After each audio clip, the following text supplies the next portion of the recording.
Internal combustion engines generate mechanical power by igniting a fuel-air mixture inside each cylinder.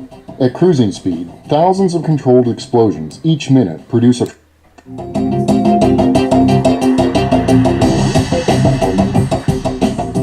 Internal combustion engines generate mechanical power by igniting a fuel-air mixture inside each cylinder. At cruising speed, thousands of controlled explosions each minute produce a tremendous amount of heat. Enough heat to melt the metal inside your engine. The cooling system allows your engine to run continuously in all types of weather, from the frozen north to the desert heat, without damage. That's a demanding job, since the engine will fail if just one part overheats. But it's designed to do more than just prevent damage. Properly maintained, the cooling system will keep your engine operating at about 200 degrees or 93 degrees Celsius, where it is the most fuel efficient and has the fewest emissions. A water pump is the heart of your engine's cooling system. On most vehicles, a belt rotates the pump, which forces coolant into passages inside the engine block, up through the cylinder head and out to the radiator through the upper radiator hose. As air passes through the radiator fins and coolant flows through small tubes within the radiator, heat is dissipated. Coolant then returns to the water pump through the lower coolant hose. A fan sits behind the radiator to keep air moving when the vehicle is at rest or when the engine temperature dictates. To help the engine heat up quickly, a thermostat restricts circulation to just the engine. When the coolant approaches the correct operating temperature, a special wax inside the thermostat progressively expands and allows coolant to be routed through the radiator. Under normal operating conditions, the thermostat is open only halfway, which allows it to respond dynamically to changes in engine temperature.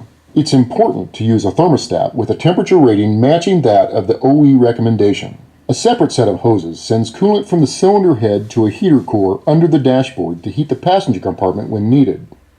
Engine coolant is a 50-50 mixture of deionized water and glycol, along with a package of corrosion inhibitors as well as a dye to color it. In the beginning, coolant was colored to indicate what type it was. Today, coolant color is not standardized and not a good indicator of which type of coolant is in the vehicle.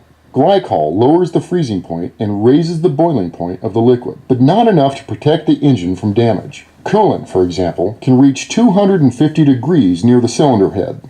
To keep coolant from boiling at this temperature, the system must be pressurized. A radiator cap maintains an average of 13 to 15 pounds of pressure on the system when at operating temperature. The cap also allows the heated coolant to expand into an overflow reservoir or return to the radiator as it cools. Air-cooled engines are found on a few older cars like the original VW Beetle, but liquid-cooled systems predominate and are almost as old as cars themselves. The first radiator was invented by Wilhelm Maybach and appeared on a Daimler car in 1897.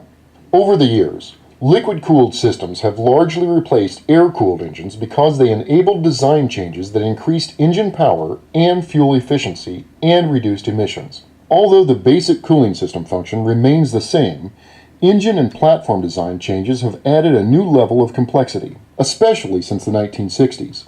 Thermostatically controlled electric fans were introduced and would begin replacing the belt-driven radiator fans in the coming decades. Eliminating a belt-driven accessory increased power and fuel economy by eliminating a parasitic load on the engine. With a fan no longer connected to the crankshaft, engines could be turned in a transverse configuration, which made front-wheel drive popular. Engine compartments became smaller, and more streamlined body designs reduced radiator airflow. Those design changes led to dramatically higher underhood temperatures and greater demand on cooling systems.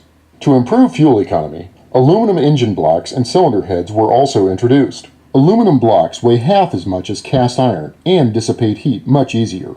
But the electrolytic effect of dissimilar engine metals linked by the flow of electrically conductive coolant damage rubber hoses, especially hoses subjected to higher heat, like upper radiator hoses, bypass, and heater hoses. New electrochemically resistant rubber compounds were developed by the Gates Corporation in the 1990s that solved the problem and extended the life of coolant hose.